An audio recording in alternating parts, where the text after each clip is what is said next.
was, do you think the younger generations will be able to look after ISKCON like the Prabhupada disciples have? Well, I hope that the newer and younger disciples will be able to be as effective as their older brethren. I've always been an advocate of the concept of succession. That it just wouldn't be very good idea if every member of the GBC died on the conference table. But it's kind of it's possible. I mean, it's not likely, but the idea that you can have a successor and that there can be a succession of several people for a board, that's very hopeful, and we hope that happens. But there's also an element of people not wanting to relinquish their positions of power and control.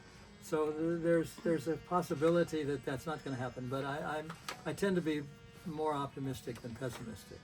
And from your experience being in the movement for so long, what qualities do you think someone needs in order to be a good leader for ISKCON? To be a good leader for ISKCON, one has to be very surrendered to Prabhupada and to Krishna. I think that's the main quality, and not be and strictly follow the principles, to attend the morning program, to chant regularly a certain number of rounds, and to read regularly. I think that's very important, to know what the philosophy that we're following is all about, and what's the history of. As far as I know, a lot of people don't know the history of the Goswamis, and there is a history though. And so the more we know about the history, and the more we follow the principles that are talked about in the books, the better it is. Yeah.